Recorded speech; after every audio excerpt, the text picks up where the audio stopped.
We back. Greetings. One NYCHA, one people. We are in the building, good people. So, we back, Sam. Yeah, it's great to be back. Great to be back. In the studio. Mm-hmm. We have an engineer Cornell here helping us out. So let's just kick it. How was your week? Our week was great. We have an intern who's going through some of the people that we've helped going back from 2020 who had issues with mold, lead, and asbestos. And sad to say, some of the people are still having repair issues from 5 years ago and still having them now. And it's tough. So I'm going to be reaching back out to some of those guys and ladies and seeing how we can help them. There's over 300 of them that we've helped over the last who signed letters of complaint. Saundrea and I are still on the board of Just Fix. So these are residents who did letters of complaint. We're going to try to help these folks out and really give them some relief, after 5 years of suffering in NYCHA. Okay, that's good. Yeah, I appreciate the relationship we have with Queens College that affords us an intern. Literally, pretty much we've had about 4 now. Yeah. It's about the 4th or 5th one.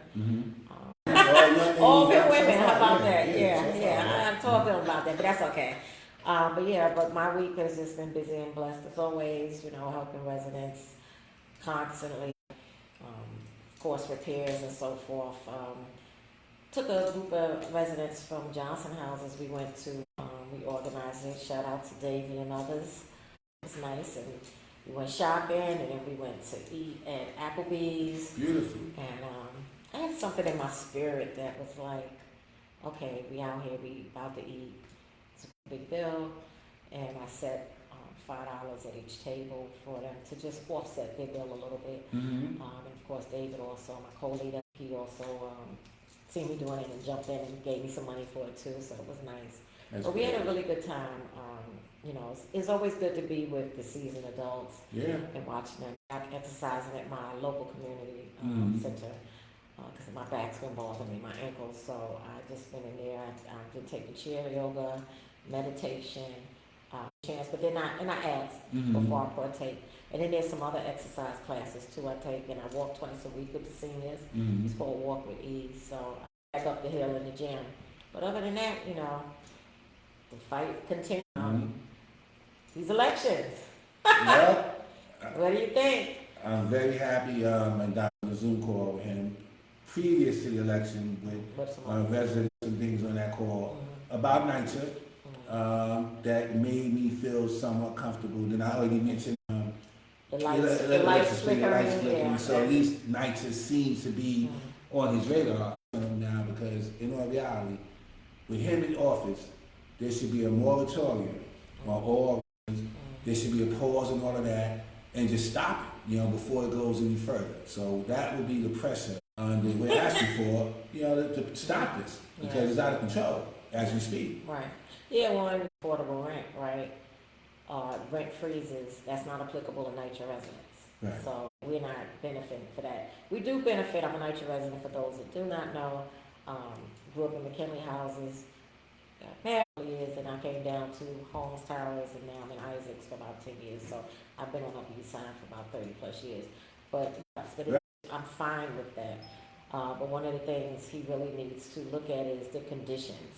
He really needs to visit the NYCHA residents, and not just, I'm going to say it, it's not always about the tenant association presidents, even boots on the grounds every day, phone on 24/7, and really in the gap, because everybody doesn't deal with the resident association.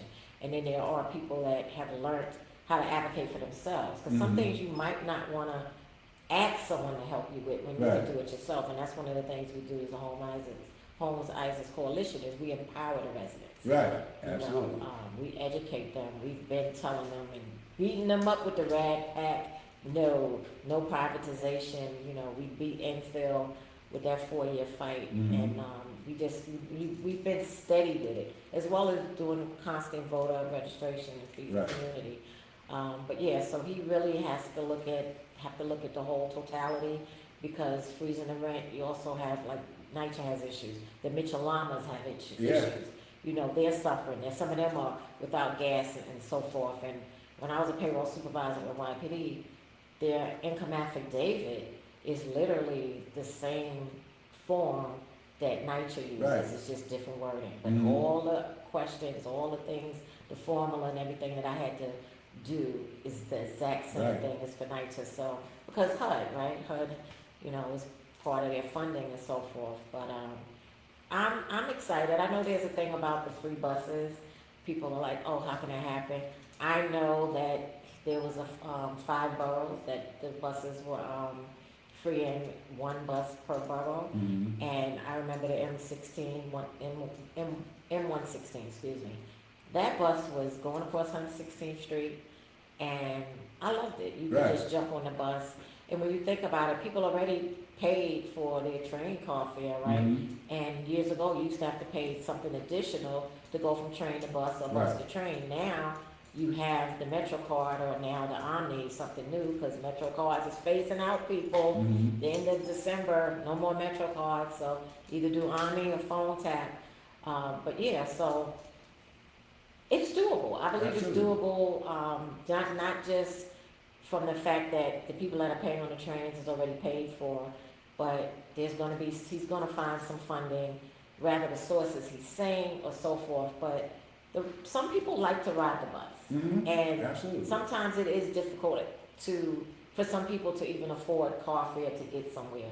And you can get around the city, even if you gotta take several buses, bus to bus to bus, you can get around and have a free ride. So I believe that's something good for New Yorkers. They also have security. You see it down Right. here where we at in other places. They have security at the train stations. And, Like- and nobody Yeah. nobody pays. I can't stop it. And nobody really pays a lot of times. So I think the idea of the free transit would be good. And I think a lot of Buses. people, and buses. Buses. And I think a lot of folks are coming at him with the whole socialism tag. And I think really what it is, it's about affordability. And we see President Trump on here saying, well, America's affordable. No, it's not affordable. All around the country, it's not affordable. So I think people are not being fooled by socialism. They want to know how much their eggs cost, how much their rent costs, and all the different things to make life affordable. So they come at it with vacation. nonsense. I Right. mean, they don't want to have to make a choice between do I eat, do I pay my rent, do I, Right. because I can't do everything. So, and when you make it fair and livable, Right. you can do it all. Absolutely. And I love to say with NYCHA, for us, 30% of your income, no roommate needed. I coined that. Like, Absolutely. a lot of places, people need a roommate to live, because that's Yeah. how high rent is. Or their salary is not, Right. so high. And who wants to pay 50% of their salary on rent? And Come on. most people live like that. Yeah. Exactly, or Mhm. 60%, Mhm. literally, and that's like a real thing. We're not even talking about home owners, we're talking about renters. Yeah. So, Yeah. or trying to just be somewhere because you want to be somewhere, but you got to eat oodles like you in college. No, like, Right. so yeah, there has to be some change, and I'm hoping and praying that he'll make a difference. And I like his style. You got some swag with him. Yeah, and give him a chance, people. Yeah. Give him a chance. Mm-hmm. Don't dog him out. Give this man a chance. Let him get in the door. Remember, he's a brown man. Right. If he wasn't brown, Right. they wouldn't be holding him to a certain standard. Remember how Obama was held to a certain standard. Like, let this man get in office and do the work. Let him do the work. And also he's hiring. He has a site that you can go to. There's a link, and you can look at what your expertise is and send your resume in. Wow. So he's hiring everyday people. How about that? Everyday people. Right. You gotta get the job, y'all, but that's all right. I think a lot of people wonder how he came from nowhere. So he did come from nowhere. A year ago, he was polling at 1%, and then he won. He's a community organizer, Right. so it's about knocking on doors. Yeah. It's about doing the Zoom calls like he did with us.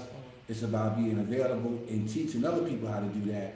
And then that's a whole different type of government. It's also personable. Yeah. Like, he's relatable. Like, he's someone you can walk up to and, hey, and his smile literally captured the world. He Yeah. has a smile. He's not looking all serious and angry, a smile. And that means he's inviting. Mm-hmm. He's inviting you in and hoping you invite him in. And like I said, give this man a chance. And I will January say, 1st. and I say shots fired to the president, because that was a very strident speech. And he said, Trump, turn the volume up. So Trump, if you want to come to New York, I think we got somebody that's willing to fight. You know, Eric, you know, full disclosure, I was part of Eric's administration as an impacted advocate, and Eric's black. And so I'm getting a lot of phone calls from friends of mine that I knew Eric personally, and some other people knew him too. And they're saying, matter of fact, you know somebody who knows him well. And so he said, well, you know, you're black and you didn't support the black mayor, and we in this whole big conversation. But I'm like, Eric was down for the privatization of NYCHA. You know, so if you're not taking care of your people, then it ain't about you being black. He also got his charges wiped away. Yeah. So let's not forget about that. Right. Like, come on. Right. You know, so By Trump. Right. And I did see, I'm not saying it, but when I saw Eric on TV early one morning, Tom Homan, on Trump's border czar, that was as a black man, one of the most embarrassing things I ever saw. Yeah. And I could have broke the TV in half watching this white guy son him on national TV like that. So at that moment, Eric, you know, from Brooklyn, we knew he was owned. Yeah. Literally owned, unfortunately, literally owned. Yeah. But you know what? That comes with corruption. That comes with doing something that just ain't right, and he had him dangling. Right. He had him dangling. We had David Dinkins, our first black mayor. He was classy, scandal free, never had no issues. And Eric came in here, it wasn't the same. I think he hired a lot of people that did not do you well, and they came in there with scandals and all the other stuff, and kind of dragged his administration down, and it was unfortunate. But you know, it always comes from the top, though. Yeah. Because if the top is not doing right, the bottom people, they can get in trouble and get jammed up, because you're always going to want to protect the top. Right. I remember when I used to work with NYPD, and if there was a scandal in the precinct, the XO, the commanding officer, is moved. Right. Moved. So what does that say? You're not going to get in the fray of this. Right. They move them out. So, and it's not saying that they had anything to do with it, but it was a protecting thing that they did. Yeah. Because they protect their own. But, I mean, the people they got jammed up or got in trouble, they looking up. Yeah. You know what's going on. Like, there are some people that are naive and are not in the loop, but sometimes at least half of the crew knows what's happening. And they all were friends, let's be honest. I mean, and they all coming from Brooklyn, I'm from Brooklyn. And this was like the Brooklyn political group that was with him, and he was borough president all throughout. And again, I know people that known him for many years, and they rolled with him up. You know, but then you got in there, you did him with disservice. If you get in there and you hired to do a certain thing, and you go in there and have scandals and cheating with women and all different types of things that was really going on, allegedly. Yeah. You know, then, you know, I mean, you didn't do him a good service. Allegedly, he lives in Jersey, right? Allegedly. I know some people, I won't get into it, but I know some people that live in Jersey that told me when it was going down that, you know, he lives in Union or whatever it was, you know, so, you know, you started out. Well, he can move there now. You started out. Live there now. Stop laughing, Cornell, now. We're going to give you some love. Stop laughing. Yeah, so I feel bad in a sense as a black man. You don't want to see another brother in office go out like that. But he brought on himself. But remember, all skin folk ain't kin folk. Right, so, right. Like, if you're doing wrong, you're doing wrong. I don't care what color you are. I don't care if you're male, female, whatever. If you're doing wrong and you're harming people, sorry. Right. I can't stand behind him. And I feel bad because he really monopolized the black church. And then when Cuomo, you know, that happened with Cuomo too. Like, you know, you bring in Cuomo. Don't get it twisted. People love Cuomo. I like Cuomo. Forget about whatever happened or whatever's supposed to be said. I'm not saying in a dismissive way, but nothing was proved. And, you know, and I'm for if something happened to a woman, because I know what it feels like to be sexually harassed on the job. So, and I had a legit complaint. And I was transferred when I complained about it. So did my paperwork with EEO. So shame on you, NYPD, which I did with me. But with that said, and I'll talk about it now. So, but so I feel bad if that really happened. But because it wasn't proven, you know, that's one thing. You know, but I did like him as a governor. But when he did the balance, and like I said, when he was laughing on that radio call, that's what helped me make my choice, my sound decision. Because I'm like, you laughing with this person that's interviewing you about 9/11, like that to me was triggering. Right. You know, because if anybody remember where you were at in 9/11, you know, I know I was working for NYPD then in Manhattan North Detective Operations up there, and we had to send people down the day it was happening, you know, not knowing that they were going to come back. You know, that day was triggering, and just to say that somebody would be laughing, and to even say that, even me repeating that, I shouldn't be repeating it to give it that energy, but it was triggering to me, and I was like, you helped me make my decision. So, and then it worked out because guess what? Trump endorsed them. A lot of more big money came in from Trump donors and stuff for him rather. So I was like, okay, I did the right thing. Right. Thank you. And one of the things that turned me off is that he mentions doing something with all the vacant apartments in NYCHA. And so what are you going to do with these vacant apartments? They should be going to people who need to be in these apartments. Don't privatize these vacant apartments in NYCHA. So when he said that, it was like, you know what? Nah. And then coming to NYCHA and him and Eric I know Eric came to Queensbridge. And you know, you're not really for it. You're not Everything's for a these people. photo op. Right. Let's call it what it is. It's a photo op.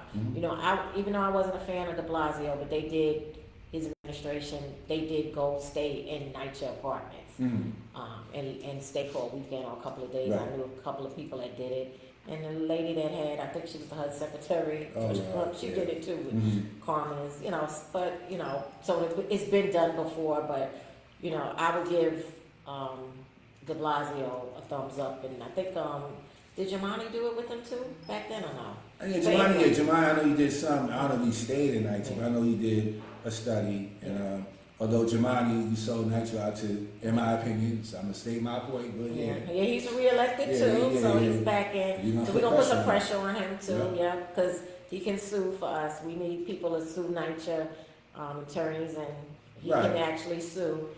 There's so much going on in public housing that it is criminal. Nobody's getting prosecuted. People are living in bad conditions. No, and not every apartment, not every development is totally bad, no. Because if it was, we wouldn't be living there. But you know, some people are stuck and have nowhere to go.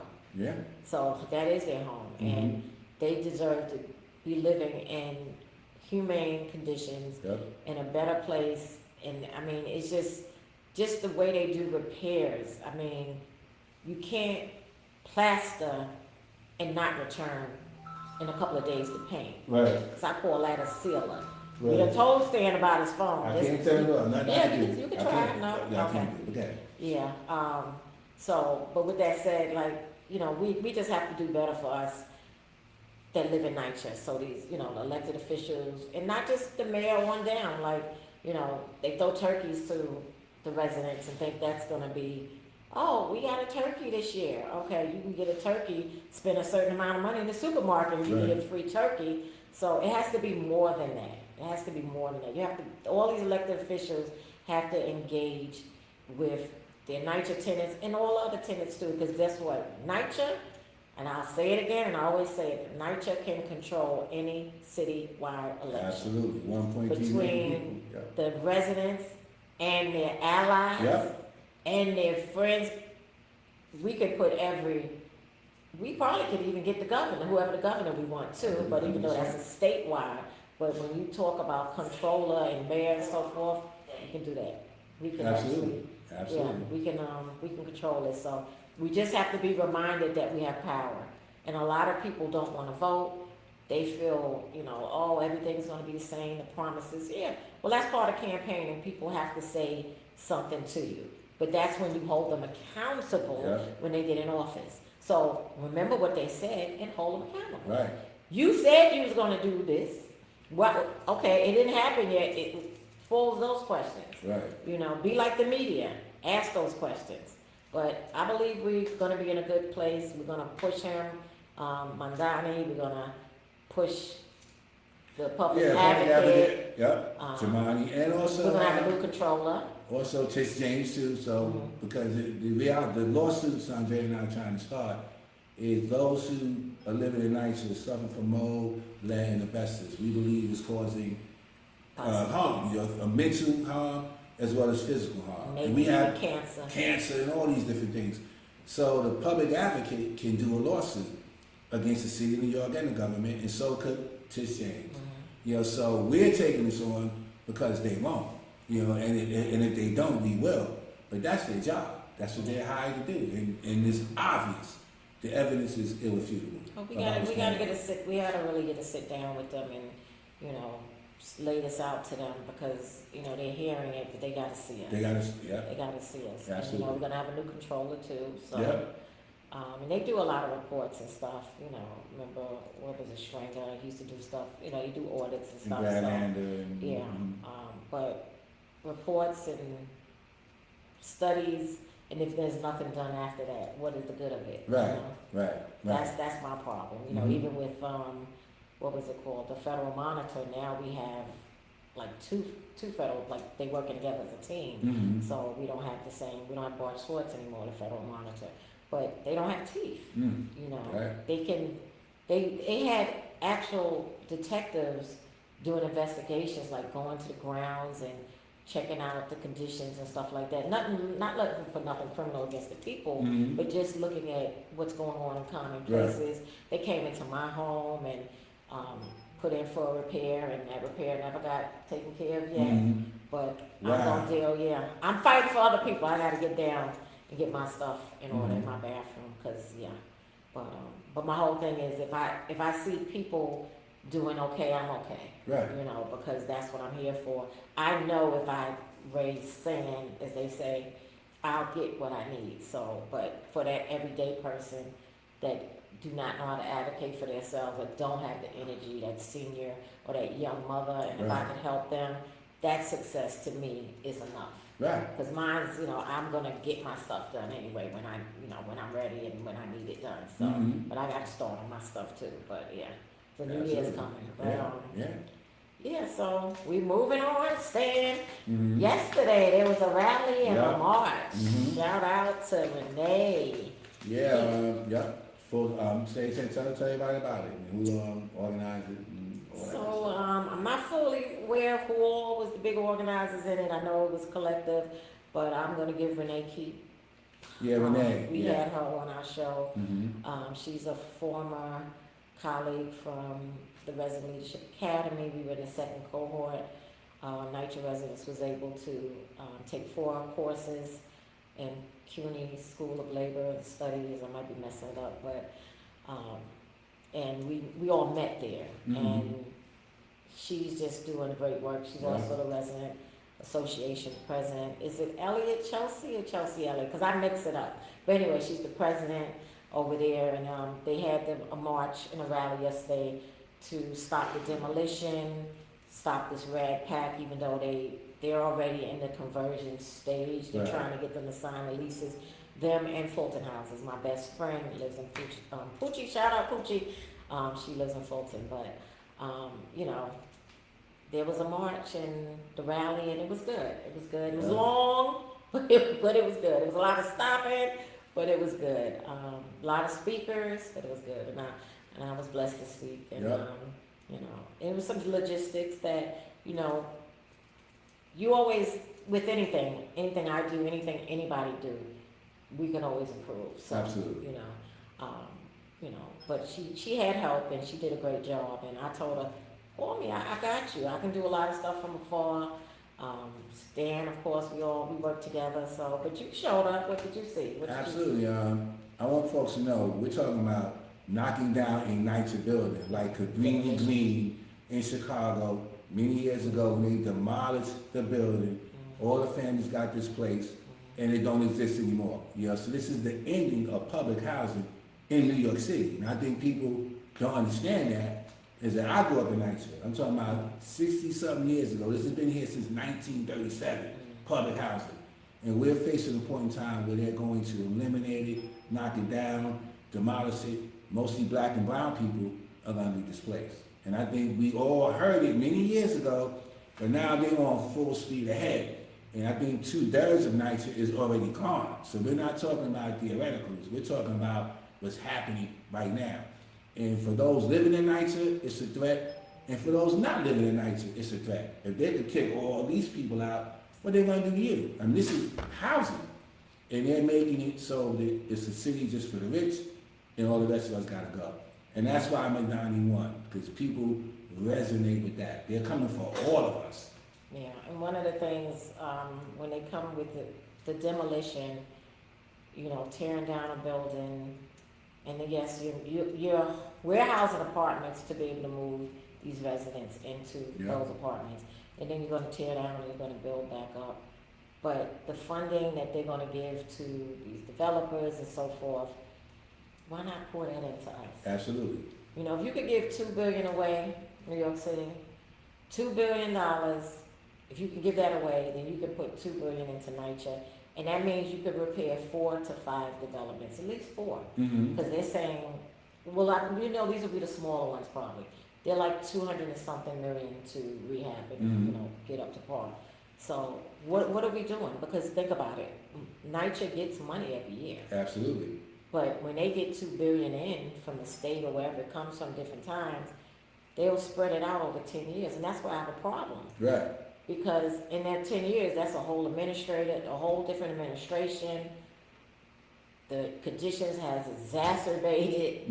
I mean, people are going through, this is the season, no heat, no hot water. We're about to have that happen, yep. Come on, get these boilers fixed.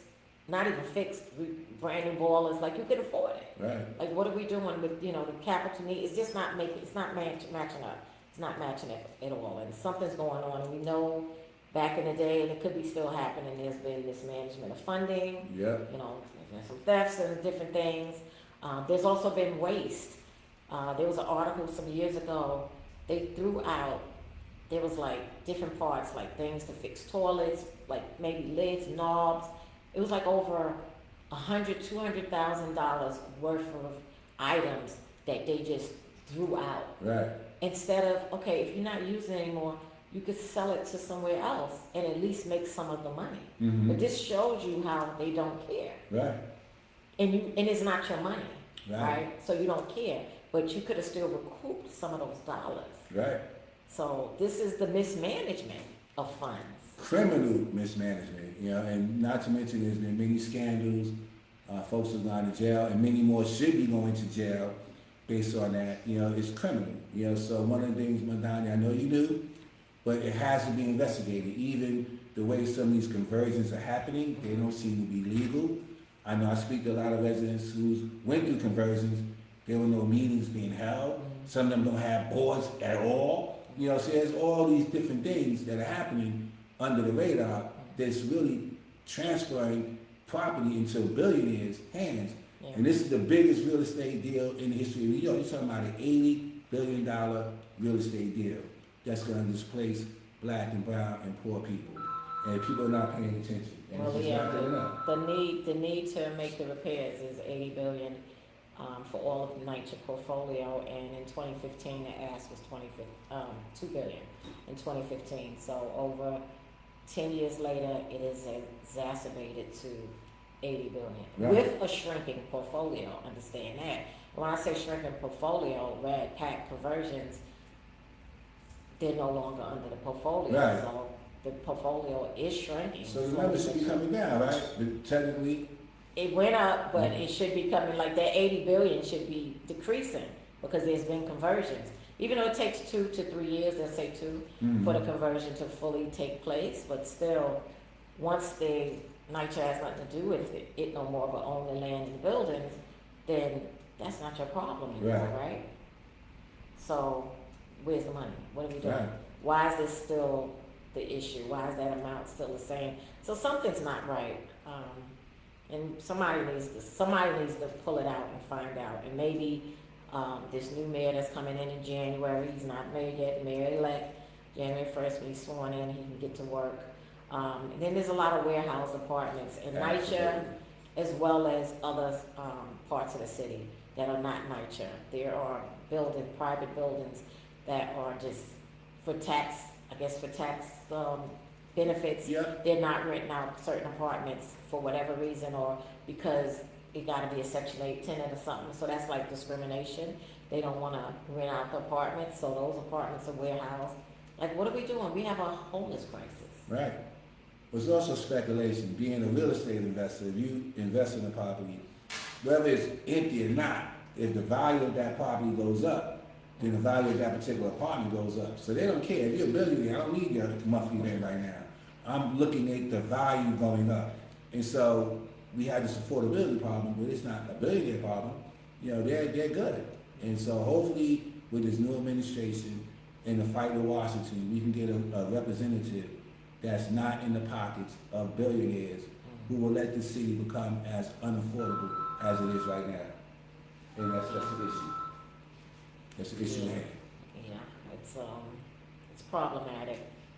And also, I know the HUD rules, regulations for associations, if they have a room, they don't get an apartment, but you have resident associations with a room as well as an apartment. That apartment should be given up and let somebody that's on house move in. I know in Isaacs and Holmes, both associations, they have their rooms, tenant association rooms, they also have apartments. And it's so funny because when we interviewed Adil, we went to his home. Mm-hmm. He was in a hazardous studio. This was at Holmes Towers. There was an apartment down the hall. He needed a 3-bedroom because of his wife and his 2 kids. His kids are small, Mm-hmm. so a 2-bedroom would still be better than a studio. It was a vacant 2-bedroom down the hall from him. When we went in, that apartment was still vacant. Do you know they gave that 2-bedroom to the association? That's ridiculous. Talk about getting slapped in the face. Mm-hmm. He did eventually move, but into the back building. I mean, and in a 2-bedroom. Right. Go figure. Mm-hmm. So my whole thing is I won't even say, well, why y'all didn't give the 2-bedroom over there to her? It would have been easy for him to roll his stuff down the hall. Common with sense. Small kids. That would have been like the easiest Common move sense. in the world. Like, I would have been like, I'll help you. You know what I'm saying? Like, I'll carry the toilet paper and the light stuff. But, like, what are we doing? What is the management doing? Like, but anyway, that's a whole nother story for another time. Mm-hmm. But we gotta find these vacant apartments and we gotta get people housed. Absolutely. And don't give them on the side to Section 8, which is what they're doing, which is a sneaky way to privatize and get a certain amount of apartments private. Then the development's private. And we do know this is going on. I know people personally who have Section 8 moved into NYCHA under the radar. You know, so all these things got to be investigated. Unit-based, right? Yeah. So it stays in an apartment and Yeah. if somebody moves out, they can rent it market rate. Exactly. So moving on, Isaac's vote. That's coming up. I live in Isaacs, y'all. Came down this week, early this week. It was an article. The article, that's how we heard from the article, and then there was stuff in our doors. It was something in the mail. It was something in the mail they sent us about a vote. Now, people think it's junk mail. A lot of it is just put up top or thrown, like they're not even opening it because they don't know what it is. But then they shove the stuff in the doors with the meetings they're going to have. They're going to hold 4 meetings, and then the vote will be, I believe, probably sometime late January or February. I don't know the exact date because I will have to count the 100 days. But it's like probably like 90, give or take. But it's time to organize and get these residents in the know of what's happening, because NYCHA's going to come there and feed them lies. The propaganda. And also promising them with this change you're going to get the repairs, because you're not going to get it under the status quo. Why would they use status quo instead of saying keeping it public housing? You know, even though it means as is, but why would you use status quo? Like, that just takes me to their call letter. I think it might be number 7. I think it says non-desirable or non-desirable or something like that, which is offensive. Like, their words that they use, I mean, I guess they think people are not intelligent in NYCHA. Well, that's what they think. But they're clueless, because wordplay is serious. And for me, saying non-desirability or whatever the term is, I really have to look it up how they have it. But I know that's an old Jim Crow, non-desirables. That's what we black people could move in certain neighborhoods. Like, how could in 2025 you still have that, I believe it's number 7 on that paper? Not that it's checked off for everybody, but somebody may have it checked. How dare you? So how dare you? Yeah, so we got to get the residents organized. The good thing is we've been talking to them. over the years about Rad Pack, about the it was the blueprint, right? Blueprint. The preservation Trust. distrust, Right. as I call it. That's what it's called, y'all, the preservation distrust. And it's really not a democratic system. We're fighting over democracy here in America now with this dictator in office, and we're trying to stop him. But even when it comes to NYCHA, it's not democratic. You know, they want a certain amount of people to vote, but if you're not giving everybody all the information and you're only hearing one side of the story, and then you can't even organize. You know, I know many other groups who are not resident council presidents that want to organize with NYCHA residents are not allowed to have meetings on the ground. So you can't have the meetings on the ground. We don't have a bunch of money to disseminate flyers and all that. They got robocalls, flyers, all this other stuff. So how is this democratic? You know, it's not democratic. It's slanted and skewed like you're stealing an election like Trump, right? So is NYCHA like Trump? Are we gonna be all stealing elections? It's undemocratic and it should be stopped. NYCHA is horrible, especially where we at. We couldn't even feed the community on the ground. You should tell them, yeah. Feeding the community. I've been feeding the community since 2020 Mm-hmm. from my walkway terrace, and then I was also doing stuff outside. I was getting 200 meals 3 times a week, box meals, lunches and dinners, doing it from my walkway terrace. Then I had a connection with New York Coleman Pantry. Shout out to them. Once a month I had like 68 bags, full big bags of groceries for the residents. And then some groups had ran into and seen some of the work that was being done. I believe we did a book bag giveaway, and I met with a couple of churches in the community, and they wanted to join and partner. So I gave up what I was doing, and we started doing that. So it's still feeding, Mm-hmm. but bringing in the other people in the fold. And I wish I never got let go of the Common Pantry connection. No, I really didn't, because that was something I did solely. All of them I started solely, but I wish I didn't let that go, to be honest, because that would still been going on. But anyway, so we've been feeding the community. We was in the courtyard. Then people were calling management, and what's wrong with giving people food in a pandemic? What's wrong with giving people food now in 2025, before the SNAP got cut off? Right. Like, there is food insecurities. It's real. It's real. And it doesn't matter if people go to a pantry, go to their community center and get food, and come to us. Like, people are hungry, and Absolutely. people need food. And then now with the SNAP benefits cut off, people are saying, and one of my neighbors was like, but they're canned goods. They're giving us this canned goods. I can't use that. I can't eat that. I need, and I'm like, I feel bad, because some people can't eat or don't eat canned goods for whatever reason. It's not about, oh, well, if you're hungry, you're going to eat anything. Right. Not if your dietary restrictions, or you just can't do it. Some people just can't do it. But we went from the courtyard back to that. We went to the courtyard feeding. They were bothering us from time to time. Police show up. Somebody calls the police. We moved in front of the community center. We're there for a while. Then they talked to the community center. So I moved us to 94th and First. We're not on NYCHA's property. We're on the sidewalk, and we're feeding. So the It's a whole world, shame. yeah, it is. That's a shame. Feeding the community. Giving toys away. We were doing that in the courtyard. Like, and you're getting in trouble for this. They send your folder downtown for eviction for stuff like this. Oh yeah. For doing something good in the community. You cannot make this up. So I've been fighting them, and I'm gonna continue to fight them. I'll share more at a later date. Cause yeah. Well, I would just say to all NYCHA residents, don't be intimidated. I know I've worked with many residents, and I may send a letter of complaint. Then all of a sudden they get the letters, like you mentioned, they're undesirable, Yeah. or this or that. You know, they want people to suffer in silence and not complain and just kind of go away while they take away all the public housing from you. You know, so this is the most critical time in the history of public housing and the history of New York City. I can't imagine New York City without public housing. And we have, at this moment, at this time, this is a reality that's possible. And if we don't stop it, it's going to happen. There'll be no more public housing. And so it's no longer rumors. We all have to fight. And I'm going to say, for those who don't live in public housing, like myself, it's all about fighting.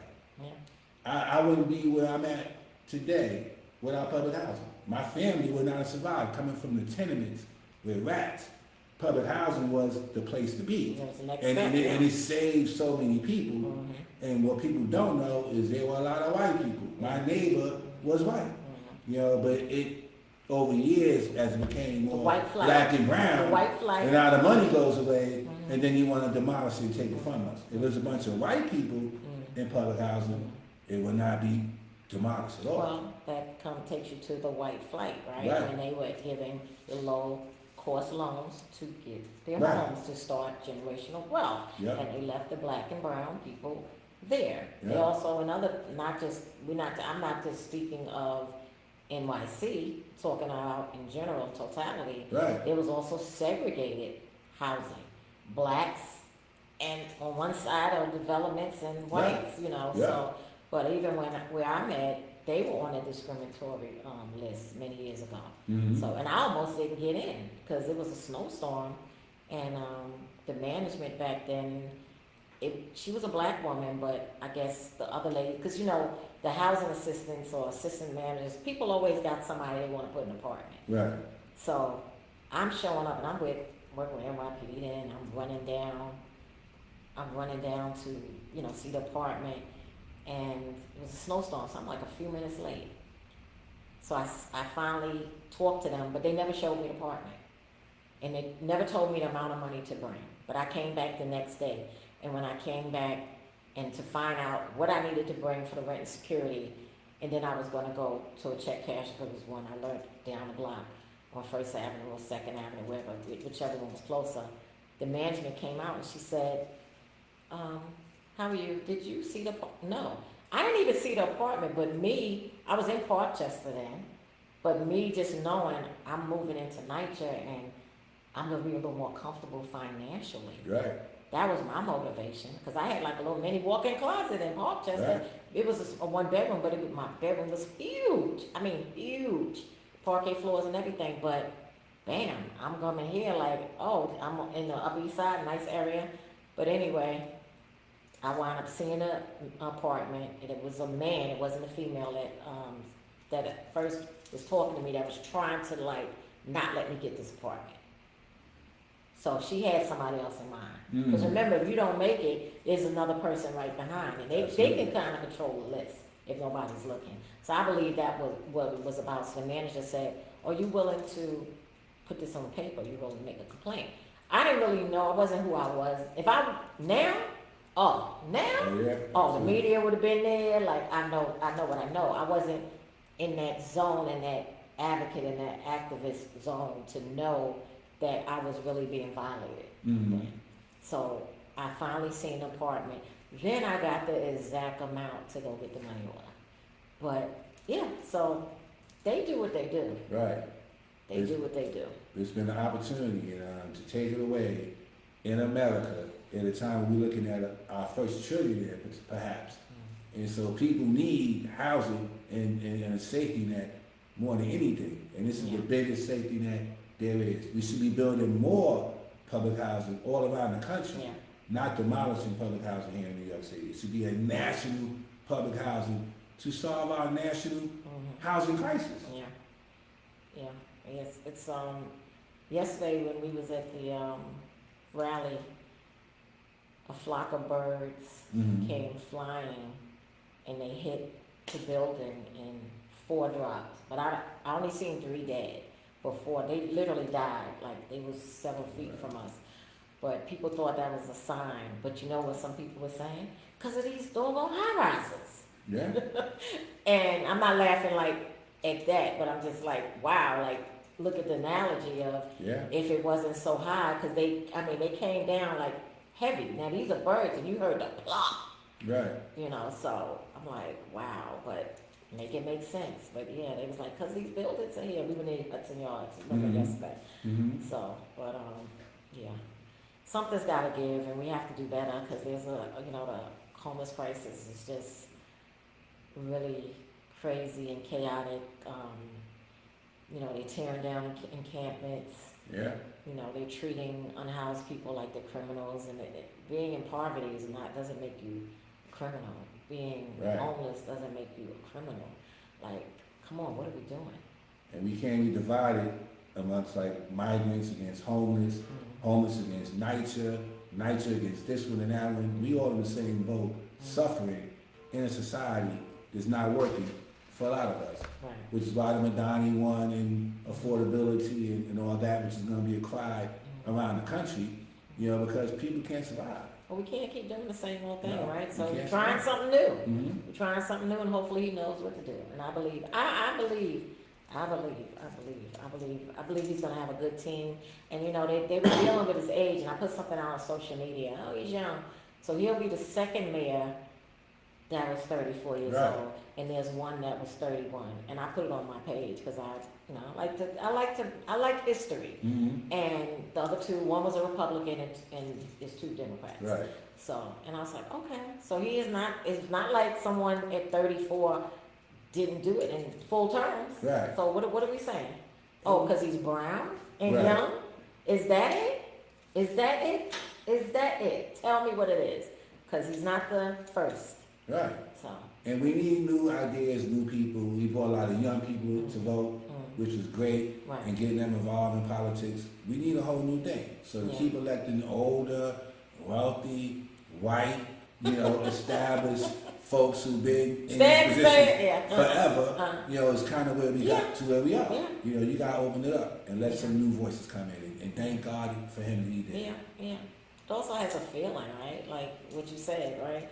Like over us, who's controlling and having the power. Like just seeing somebody. I mean, yeah, we had Adams, but Adams didn't do us that great. Yeah, nope. I'm not gonna go. He was around all right, there, but yeah, he didn't do us that great. I mean, I've been in the mansion myself for an event for black leaders and stuff, leaders in Harlem. So, you know, I was up there. Even though I don't live in Harlem, but I was included in that space. So I don't even know how they found me. I had a little name tag at the table. Of course, I went because I got to see what's going on. Right. So, as a community activist and organizer, so. I'm gonna be there. If I'm invited at the table, I'm gonna show up. I don't care who you are. Right. But I met him at when he was running through Congresswoman former Congresswoman Carolyn Maloney. She had him over at his home. Mhm. She had a fundraiser with him, and she was inviting me to, like, when she was doing Zooms and bringing in the candidates, but she was supporting him. So when I asked him, of course, the NYCHA questions, and Miss Coleman, like he knew me, maybe he did or whatever, but yeah. So, but I thought he could have done better. He did kind of disappoint us. And you got the city of yes, which I opposed when I was on his administration as an impacted advocate. That was what we were there for, to discuss that. And they passed that, the city council passed it, and then Prop 2, 3, and 4 passed, which was Eric's initiatives on the way out the door, which gives a lot of leeway now to developers, where now we don't got to go through the city council anymore. They're out of it. So for an organizer, I could put pressure on my city council person. I need you to vote this way or that way. That's done. Now it's in the mayor's hand. So this Madani, it's going to be in his hand now. He could get to make the decisions on these development deals. So maybe it works out better. You know, but we need to put pressure on him. Proposition 2, 3, and 4 is not good. It allows more buildings in residential neighborhoods. And I know coming up in Lafayette Gardens, I saw Bed-Stuy blow up. But Lafayette Gardens stayed the same. When I lived there, it was the poorest neighborhood in the country at the time, one of them. Now it's one of the richest. But Lafayette Gardens is still falling all apart. So we don't need all these developments. They are not helping the people. Yeah. And the community boards also have a play in everything, because a lot of different initiatives and buildings and stuff come forth there, and we get to vote. That's when you go through the process, and then that's when the elected officials vote, because they hear the people, because the public hearings, Right. the people get to come out and speak. Regular, ordinary people that are impacted, so they get to hear, and then community board members get to vote. Mm-hmm. And then depending on the vote, and then that's, because I know when we were, when infill was being proposed to us, the mayor was bypassing the process of that. It wasn't even gonna go to the community board. So, yeah. So that was very disheartening, what he was doing to us, so. Yeah. All kinfolk and skinfolk. Yeah. Well, that was de Blasio at that time, though, but yeah, it was de Blasio. De Blasio was bypassing it. Okay. Yeah. So, But I think Eric got a good job on his way out the door. I mean, I'm sure Trump will give him a parachute. You know, he's not saying what it is. You know, but I'm just disappointed how all that went down. I'm disappointed that a president is trying to interfere in a New York City election. Local, yeah. I mean, you got enough to do in Washington. You're doing a horrible job there. So leave us alone here in New York. We don't need you here. And I think Madonna's the one, and all of us too, to fight this guy. You know, to make sure that New York don't become overrun by this tyrant. Yeah. And I didn't want to say the word, but it's the ULA process that de Blasio was bypassing. Mm-hmm. And I didn't want to stand to go, well, what is the ULA? So I didn't want to mess it up. But but for the people, right? Uniform Land Use Review Procedure. So I didn't want to mess up the acronym, so I just made sure I looked it up, because I sit on community board. But like, you use the term, when you use terms, the acronyms, like, you kind of like, and I knew it was uniform, but I didn't want to mess it up, so just to be clear. But yeah, he was going to bypass that. So, meaning, you didn't want to hear from the people. Yeah. But 4 year fight, we won, we stopped it. Yeah. We stopped it, so. But now, we got another battle going on, so, the vote. So, just want to try to engage the residents. And me, I'm coming out the elevator or getting on the elevator. When that vote comes, vote for Section 9. That's what you need. I'll tell you more. But Section 9, you're going to have your protection. I mean, I'm literally, and people are stopping me in the street and they're speaking to me and stuff like that, because they know some of the work I do in the community. But now it gives me a chance to really engage with them. I have some paperwork to start, just a one-pager to give them. I have the coalition, Homes as a Coalition, which I'm a co-founder, and also One NYCHA, which I'm the president of, you're the vice president. So those logos are gonna be on that paperwork, so we'll be able to push it out, and thanks to Sika and stuff. And they're looking to help too. So yeah, we're gonna fight. Yeah, we need people out there and just helping us inform the residents. Because if you see the verses, then you could probably know what's the best decision for you. Right. Like, I don't really have to tell you, you will be able to see Section 9 is the way to go. Yeah. Keep public housing public. So, but One NYCHA Advocates, I brought it up. Yeah, so One NYCHA Advocates, yes, what a week. Nonprofit. We had the podcast. We want to actually get into the community and teach NYCHA residents how to be advocates themselves. We all need to know how to contact our local officials, send emails, and become an advocate. All of us. Because that's the only way we're going to be able to save public housing. Saundrea can't save it, Stan can't save it, but all of us can save it. Not alone. All of us can save it as a group, and we want to help people become advocates and fight for themselves, and show them how to do it. And one of the reasons that's like a branch off from the podcast is we were already doing this work. Right. Mm-hmm. We were already doing the work, but now we have formed a nonprofit to do the work. Absolutely. So we can support different residents, different developments, and even though it says One NYCHA Advocates, we're not limited to just public housing. Absolutely. And we're not limited to New York State. We have connections. I wanted to say it now, we need to go to Chicago. Absolutely. Because they have the public housing museum out there, but also we had her on. Shana, right? That's Shana. Yeah, we had Shana on from Chicago. So we had her on our podcast in the past, and she's still doing so much great work, helping the residents out there and the public housing residents, and they're the older, seasoned, as I would like to say. She's really like leading them and helping them with everything they need, and we love to go out there and really meet her in person and just support them, maybe visit the museum. So prayerfully next year we can take a trip out to Chicago. Maybe we could take a group out there, who knows, we'll figure it out. But it'll be more of an educational for us as well as connecting with a comrade that's doing the work. So, but also as One NYCHA, we went into a nursing home. We want to talk about that in the past. We filmed live from the One NYCHA page. Right. So, but we're gonna have my good friend Cartier. People are dying in nursing homes, and it goes under the radar. We collectively both have spoken to people that have gotten beat up, gone to the hospital, all kinds of people died. I'm not talking about people literally died in the nursing home while we were advocating for them. So you want to bring all that atrocity out. There's a lot of family, they don't know. Yeah. You may not know what's going on with your mom or your uncle when they're in these homes. And you'd be shocked, because I was shocked, to hear the atrocities going on. Yeah. And full disclosure, in 2020, I was part of Isabella's nursing home there. pastoral services department. So I was there several days a week. I had a locker. I did my field study when I was in the seminary there. I would preach every other Thursday for Thankful Thursday. I did Bible storytelling and also just doing visitation. We had access to, we could actually, from the pastoral service department, we actually could go behind the nurse's station and we could actually look in a chart to either notify or just to communicate or just to see what's going on. So we had that privilege. I never did it, but I was taken back there and showed that I can and introduced, but we had that option. But during the pandemic, when it hit, I started serving a little bit virtually. And I'm talking about this because you brought up the nursing homes. I was serving up virtually and seeing them, and you know, some of them like they remember and they're crying, and you know, it was they were dying, they were literally dying. Yes, yeah. And I reached out to Courtney Gross from New York One via Twitter, and I told her what was happening, and I helped her break that story. And they had a makeshift morgue in there. They had a refrigerated truck on the grounds. There's an 8-minute segment, I believe it's with Earl Lewis. They were interviewing some of the families that lost loved ones that I knew. And I would say if I didn't do that, it would have been a lot more.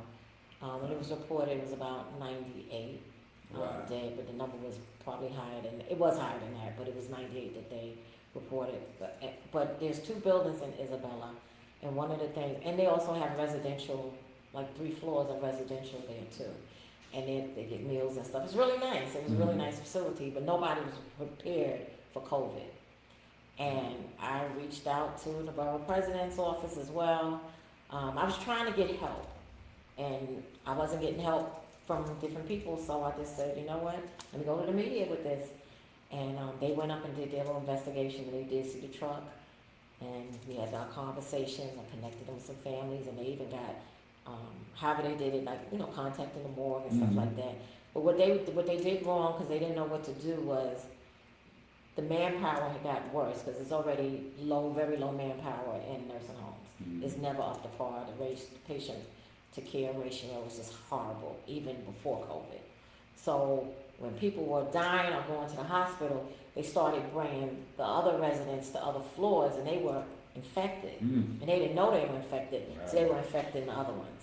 So, and that's what just caused that effect. And it just was bad. And I would say this, when former Governor Cuomo mentioned nursing homes, it was because I sent an email to his office. I know he didn't read it, but it got his attention. Absolutely. Because I told him what was happening in the email. I said, they dying. I said, I coined them incubator facilities, nursing homes, jails, and shelters. Because those are places where people can't go on their own. They can't leave. They're stuck there. And I brought that up, and then the next day on his briefing, he brought up nursing homes. So, but all the damage was already being done. Courtney Gross and Earl Lewis did a great job with that segment, and then, you know, that's when he got under fire about the nursing homes. And then other elected officials up there that run, that are responsible for it, the Washington Heights area, they're out there, everybody's out there with them photo ops, but y'all didn't know what was going on. Right. You know, and y'all come a little bit too late, and showing up to that nursing home to take a picture of giving some PPE, and people are dying behind that, you know, the wall in there. Like, are you kidding me? That wasn't, and I ain't gonna say who that was, but people could look into that. I was disgusted by that. Yeah. So, yeah, but yeah. So we'll be back. What you think? You gonna wind down? Yeah, Any closing remarks? Yeah, I would just say for all of us going through it, I know personal friends whose food stamps got cut off. I know personal people who are struggling, and it's a very tough time, you know. But God is good, you know. We gonna get through it, you know. I think Trump will be out of here in 2026 in terms of the midterms. We'll start to slow his reign down. Get out and vote, because voting has consequences. There are many people that voted for Trump that regret it now. Many black and brown people that I know personally and they regret it now. So Yeah. voting has consequences. Family members probably even got deported. Yeah. They voted for Trump, yeah. And he promised what? All of this stuff and, low cost of food and now no food for Yeah. some people. Come There on. we are. Yeah. Yeah. For me, yeah, just stay engaged. Check on your neighbors, do what you can do. We'll put some stuff in the chats, and on our pages for, people to find resources, but go to your local community centers, food things, so, whatever you need. Because one of the things is, people want to borrow money from people to probably be able to eat. And yeah, you can do that if you can stand that. But that might not be, because that person that may lend you money they may have a problem in the next couple of weeks, you know what I'm saying? So I had someone told me they didn't get their, I won't disclose, but they said they didn't get their stamps and stuff, and they asked for some money, and I did lend them some money. And then they asked me again today for some more money, and I'm like, I'm in a cab, but my whole thing is, and I sent them the link, like, check your thing, because they said the SNAP is supposed to be coming back, like, I guess Sunday, or they ordered them to start in the Sunday, Sure. Hochul, right? Sure. I believe in New York City, or New York State, Governor Hochul did an order. So I'm just hoping people will be able to get their food, and not half of their food, all of their food, because when you start borrowing, or when you get behind the 8 ball, it's hard to recover. Yeah.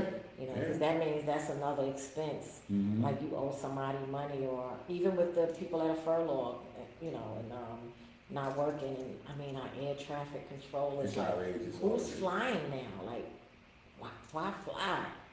It's like Russian roulette flying. Why? It doesn't make sense. I mean, I know people got to get places, but no, we've seen it before. The collisions in the air, like these people are working without a check. They can't even they can't even afford gas. Some of them are saying they can't even get to work, but they're doing their best to get to work. Like, come on, a whole month without your money, and the average American is living check to check anyway. Mm-hmm. So without a savings, so they had but come on, and then you have your other bills, credit cards, your mortgage or rent. I mean, your car note. You got to call the banks. And they know what's going on. Thank God they will work with you. But the point is, everybody's going to be behind the 8 ball that's impacted, except for the rich. But it is what it is. But, like you said, God is good. And we're going to prevail and we're going to survive. Absolutely. We've been through a government shutdown before. It wasn't as long as this, but we're going to prevail and people are going to be all right. I just pray everybody get their back money. Because, Trump was saying some stupid stuff too. I pray everybody get their back money. And sadly, people have gotten fired and stuff. Lastly, I was listening to, I don't know what show it was on, but a man was saying his wife, he called on his show, and he said his wife she had a 6-figure job, put it like this, 6-figure job. I forgot what he said she did. But when she got fired, this is under the DEI, am I saying that right? Diversity, equity, and right, DEI, right. Under that situation, she wound up taking a job as a school teacher, so she's like not even making half her salary. So, but she wants to, she needed to work. So you can't make this up. So, people gotta do what they gotta do. But anyway, we have a YouTube channel. It's still in existence. I'll put that out in the link as well on the page. Please click like and subscribe. We need to build that YouTube page, so we can start going live. We don't have enough followers yet. So it's One NYCHA, ONE, NYCHA, NYCHA TV. You can go there. You can also watch some old videos, old shows with Chuck Schumer, former Congresswoman Carolyn Maloney, and so forth. I believe Alvin Bragg, when he was a candidate. So we have quite a bit of people on there. Because we lost a lot of footage too, probably because of the thing with Facebook too, the lives. But anyway, we out. God bless you all. One NYCHA, one people. Thank you for watching. Thanks for calling.